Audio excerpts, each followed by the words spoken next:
Hey guys, this is John with the Alpha Channel update for Saturday, July 20th, 2024 here in Los Angeles. And this is Ray Bradbury's Fahrenheit 451. I was lucky enough to get this at a meeting of the Science Fiction Club here in Los Angeles. I think started in the 1910s or the 1930s. Ray Bradbury was a member. He wrote this. If you ever saw the movie Equilibrium with Christian Bale, it has some parallels to this, which has some parallels to my stories. The Trials of Ash, Legacy of a Mad Scientist, and The Legend of Ashley Fox, here on YouTube as audiobooks, 13 hours each. You can download them from Smashwords for free or buy them as paperbacks from Amazon. And there's a free comic book too, Ashley Fox, The Last Valkyrie, where she rescues some kids who are being Pizzagated here in the future of Los Angeles. It's black and white. We're working on a color version, but the PDF is here. Check it out. It's in the description, along with a link to the website, ashleyfox.ninja and alphachannel.games, where you can sign up for our mailing list. And get on the list for our upcoming video game, where it's a racing game, futuristic anti-gravity racing game. But today we're looking at Gray, number 7, Gray Death, Trooper from Town 303. Number 7, Negoshi Approach Part 2. Last one. Part 2 of Book 6 was Negoshi Approach Part 1. This is Part 2. And Gray has just been ejected from the giant sky city Negoshi, which is run by a version of Big Mama, which is a version of Toy, which is a Japanese version of Skynet, which is a version of Harlan Ellison's robot story, I Have No Mouth and I Must Scream. Gray has just broken his hand, you can see here. So in all the previous episodes, Gray's gotten some equipment and smashed it up, gotten it shot up, but killed the enemies. In this one, he has no more equipment, and he's breaking up his body to escape and to, to continue the attack. He's basically a human who's going up against Skynet if there was no Back to the Future Sarah Connor storyline. And if you had to win points by fighting other villages, like Los Angeles versus San Diego versus Albuquerque, Albuquerque versus Las Vegas, Las Vegas versus Oakland. Can you imagine? It sounds like a lot of fun.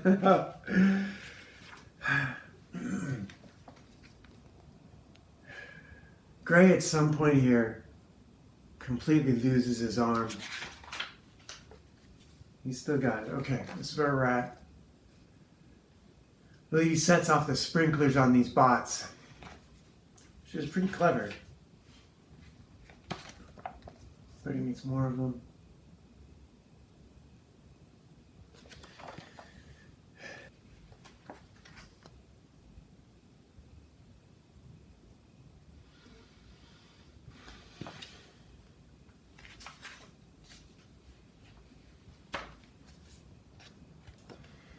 Now, this is what they call the Dark Night of the Soul. Gray's back in the elevator shaft. He's lost an Achilles tendon, he's lost a knee. His right arm is useless, damaged beyond repair, to be honest. But he's still fighting on. He's moving deeper into the complex. He knows that he's going for the cooling system. And meanwhile, he hasn't seen Robert J. Dimitri, the tank guy. Here's where he loses his arm, right up here in this panel.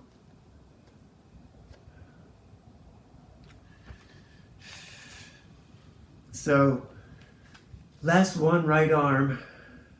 Gray is continuing to drive toward Mother until he lands in this waste river and is confronted by a whole bunch of halfling Kurabotas. I think I was pronouncing that wrong the other day. Led by Red. There's nothing he can do.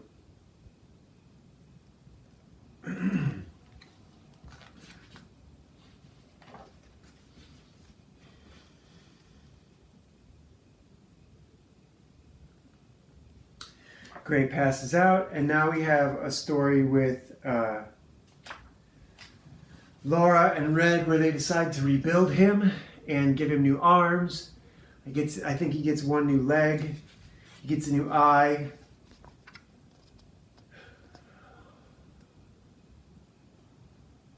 Meanwhile, there's the storyline. This is Red talking to some more troopers about why they should trust Gray.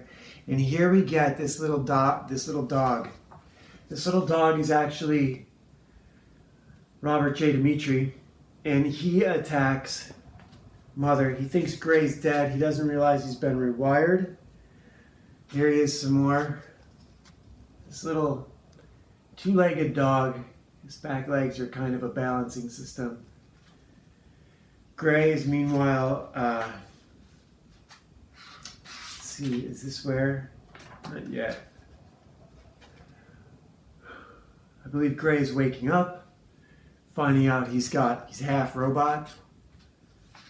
And here we go, Robert J. Dimitri is attacking Big Mama, Netsuki. Yeah, this is it. Gets electrified.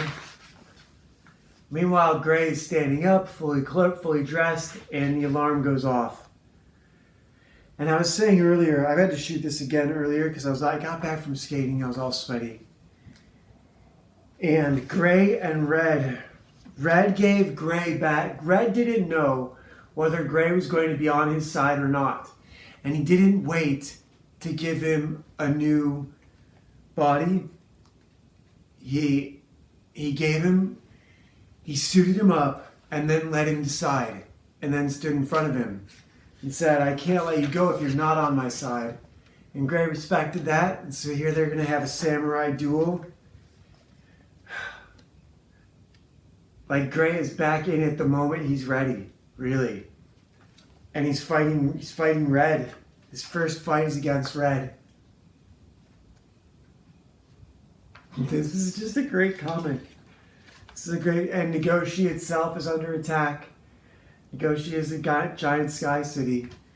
Robert J. Dimitri has detonated himself in a very critical location, and meanwhile other guys are attacking too, other bots, and they're questioning whether or not they made the right call with Gray. And his argument is, if mankind wants extinction, then so do the bots. And then we have just like 2 pages of ads. And I can't wait to show you guys what happens in number 8 tomorrow. So you guys don't have to wait a whole month. You're getting it tomorrow. And here is, for today, the Wildwood Tarot. For today, it is the card number 12, the Mirror.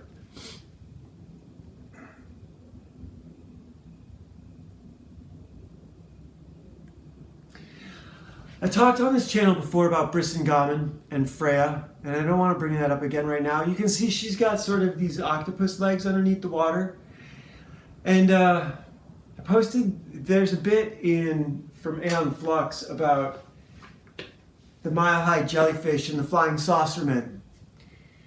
And this guy Clavius, who's been basically drugged up for a couple months. He was technically the president.